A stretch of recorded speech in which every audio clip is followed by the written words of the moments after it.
Ray Divacky. Could you spell your last name for the audience? Sure, it's D-I, capital V as in victory, A-C-K-Y. And that has ethnic origins of what? Moravian. Moravian. Moravian. Moravian. Right. Czechoslovakia. Right. Former Czechoslovakia. Formerly, yeah. Where were you born and when you born? I was born in 1928, October 10th, 1928, in San Francisco, California. Wow. Tell me about your family when you were growing up. Well, that's a mixture. I was part of a military family.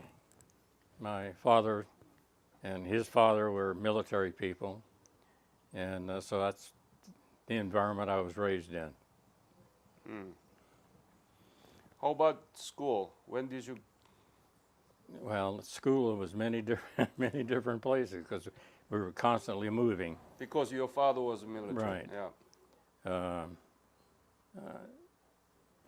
I went to school where I can think of in Chicago, in Cameron, Missouri, in Tacoma, over here, and Lubbock, Texas, many different places. When did you graduate high school? I actually never graduated from high school.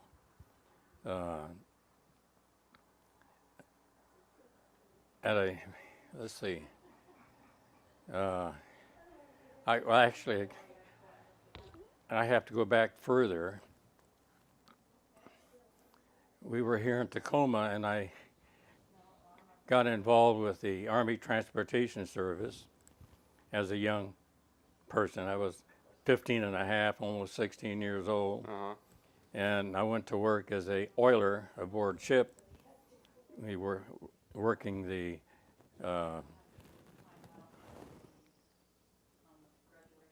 waterways up through Canada to the Aleutian Islands. And we were hauling ammunition at that time. And I got through with that service, and I came back, and I decided, well, I'll go back to school and maybe, finish and get an education. And I got back, and my English teacher was originally a student with me when I was there before. Now she's teaching. And I felt kind of out of place. I decided to go take a general education development test, which I did. And supposedly, I was issued a graduation certificate from the school. Going on through this story, later on I found out that after I was back from Korea, I decided to go to college, so I had to go in and show my GED or what experience I had, and come to find out that the GED was not recognized because the person who had given it took off with the money and everything else, and so I really didn't get one. I see. So I had to go back and retake it.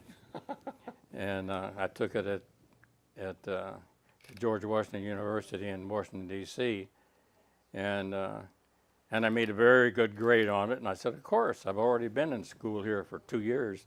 So and that's how that came about. I see. So your father was in the military, right? Right. So during the Great Depression, Correct. Did that actually affect the military personnel? Did they get the salary from the government, right? So they were not really affected, was it? No, they weren't really affected. At that time, the military really was looked down upon by the populace. Oh, why? And after every war, the soldiers seemed to lose, respect. And that had happened after the First World War. They were just, looked down upon. They weren't. It's a lot different than since the Second War. The Second War was a lot different. That's not good. Yeah. So tell me, when did you join the military? 1945. What, Army? No, I went into the air. At that time, it was the Army, Air Force? Army Air Corps, Air Corps, right. and shortly after that, they changed it to the Air Force. Did you volunteer or? Yes, I was an enlistee. And where did you get the basic training? Well, I got part of it at Camp Beale, California, and the last part of it at Shepherd Field, Texas. What was your MOS? I don't remember the numbers. I was trained, we had infantry training, but when I was at Shepherd Field, they put me into what was called the air traffic control system. Mm-hmm. I was being trained, actually we were one of the first enlisted personnel being trained to work in the towers and the flight control centers, and which was very difficult. You had a lot of regulations that you had to be aware of, for the safety of the aircraft and the personnel flying those. And it was, I forget how long, it was a good 8 weeks, I think, of very intensive study. And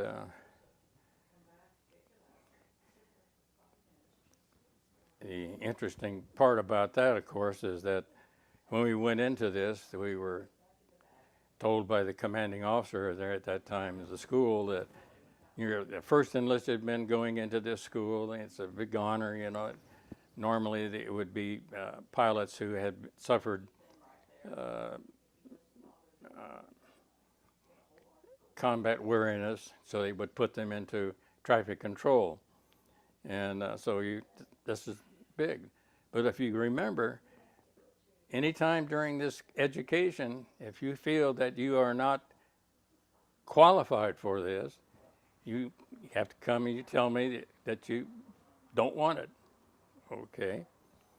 Well, it comes up to about a week before we're going to graduate from this thing. There was 2 of us that decided, no, I don't think I want to stay in this. It's the pressure's too great.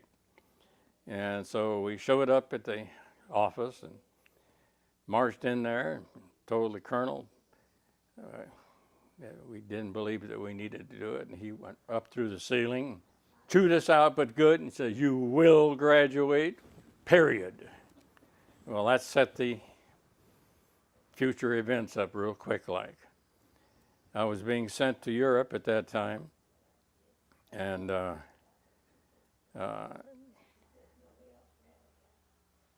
went to Italy, and when we were there in the, actually I call it a replacement camp, they came in there and asked that we have a need for mechanics, and I raised my hand. I went in it, and so they ended up sending me to school for maintaining generators and things of that nature. Mm-hmm. And that's the end of that story. So finally, you achieved your goal. I got out of that and got into something I liked. So how was Italy at the time? Italy, at that time, the war had gone through there, and so we saw a lot of starvation. I can remember seeing, children walking around with big fat pot bellies on them, and bad conditions, buildings, torn down, destroyed. And that was fairly good. I worked from Napoli up through Rome, up to Pisa, And our biggest problem we had in Pisa was with the guerrillas coming in to steal vehicles or gas and things of that nature. And I was involved at that time setting up range stations, which were the electronic setup for the airport. So, when the pilot was coming in, he would get an A and an N signal. And so we were setting those up, and we were isolated away from the main airport itself, because we were out maybe 5 miles away. And so we were kind of subject to I see. a little harassment. So, So when did you leave for Korea then? well, when the war broke out, at that time I was at Fort Belvoir, Virginia. And in fact, I volunteered for service in Korea when that war first broke out. And the first sergeant knocked that down in a hurry. He says, "You don't want that." So I didn't go at that point. And it wasn't until 1951 that then I was sent over as a replacement, as part of the replacement crews. So when did you leave for Korea? And it was in probably March or April of '51. And where did you leave from? Camp Stoneman, California. Mm-hmm. And where did you arrive in Korea? We arrived in Incheon. No, excuse me. No. We arrived in Busan. I remember they had the very high tides there at that time, and when we first came in, there was nothing but mud. And we had to come off of the ship. Did you know anything about Korea before you left? I didn't know a thing. The first thing I remember is the harbor being full of mud. That's the first thing I remembered. Mm-hmm. So And what else? I was just going along with the rest of the troops. Whatever we were told to do, I did, and I really had no thoughts, other than that everything seemed to be torn up quite a bit, and my thoughts weren't much beyond that, other than Were you nervous? somewhat wondering, what was going to hold for us at that time. You were in Italy and now you are in Korea. Yeah, well, actually, I was in Italy for a while, then Virginia. I was in Italy. I'm from Italy to France, France back to Italy, Italy to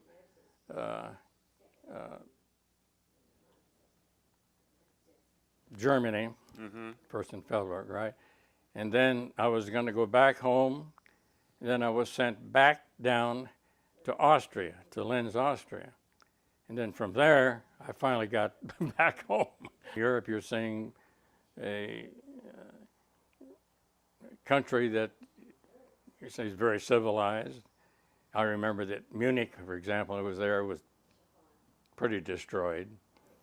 But then when I came into Korea, it was the same thing. It was desolation.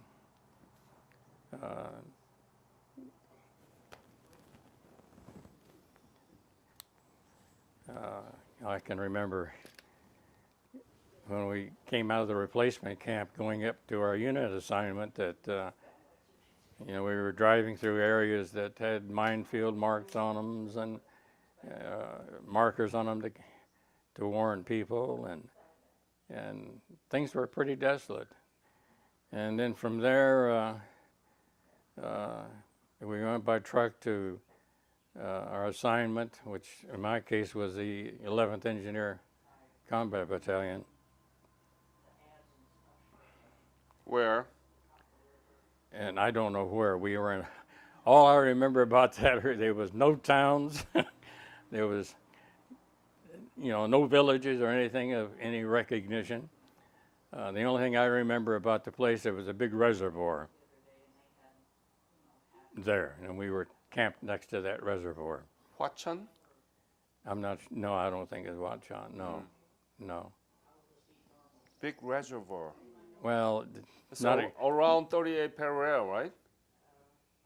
yeah, I was in Yeah. Churwan area, Yeah. in Churwan. Charwan. Okay. Yeah. Yeah.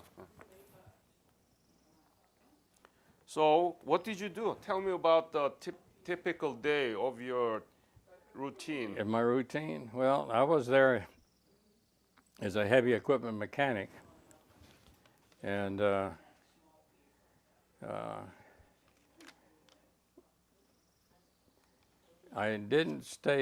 really didn't do much work as a heavy equipment mechanic. I ended up being under a recovery vehicle. I was a wrecker operator. Yeah. And I spent my days driving to areas, picking up disabled vehicles, and basically that was it. Mm-hmm. How much were you paid at the time? How much was I paid? Yeah. Well, let's see, at that time I was a sergeant first class, and I don't remember what the hell we were being paid. $100? Well, I'm sure it was more than that, but What did you do with that money? I sent my money home, so, To whom? to my wife When did you leave Korea? in '53, and probably the spring, around the spring of '53. When you left Korea, what were you thinking about the future of Korea? Had you ever thought about it, or And if no, you did? I really hadn't thought about it. I was kind of glad to be leaving. That was, I can't say that I had bad experiences there, but I was glad to be going back home. Let's put it that. What was the most difficult thing you remember during your service in Korea? I can't say that there was anything that I hated.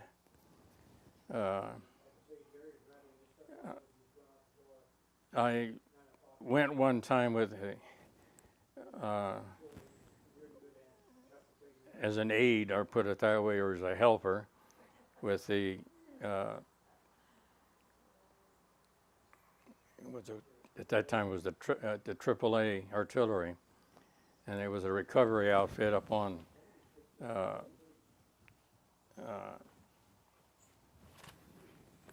what was that, Mount, it was a hill number. It was called Papasan, the mountain which we never took at that point. And while we were up there, we came under fire, and I decided I didn't like that too well. So I got out of there, and that was about the only time I can really. A couple other times I was up on a mission to help out picking up equipment, and they had the searchlight details out at that time to provide the twilight light during the night. And North Koreans or the Chinese, one of the two, were kind of tracking the searchlights, and they'd set up, and then pretty soon they'd move them somewhere else, and about that time they'd send a round out with an airburst, and I didn't appreciate that. And then there was one other time that, and to this day I still don't know, it's a foggy memory, but I remember we were up on working on a bridge that had been hit with a mortar, and it had damaged one of the dozers. And I had picked up the dozer, and a Jeep showed up with a captain and a lieutenant, and they talked to my commanding officer, and he told me to follow the Jeep. And so I followed the Jeep, and we up into the, at that time called the helmet zone, and then we were into the blackout zone, and it was dark. And I remember going across this real kind of an arched bridge, and I can remember this guard being on there, and I drove across, and we got across, and there was a bridge truck driver. I don't know how he got there, but he got up there and got kind of stuck in the road. So that was fine. I got there and was hooking up, and all of a sudden the sky just lit up. I mean, not from the searchlight, but from outgoing fire. And I remember a whole bunch of infantry moving out. And I'm sitting there saying, where in the hell am I going to go? And it passed me, and I got a hold of the truck and pulled him out, and I headed back. And after that, I don't remember to this day how I got back to the unit. But that's lost somewhere. That was my scariest moment. Wow. But you returned in one piece. I came back in one piece, man. Why do you think that the Korean War regarded as forgotten?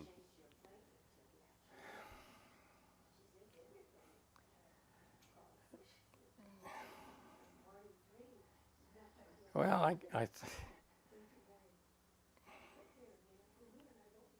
I don't really know why people forgot it.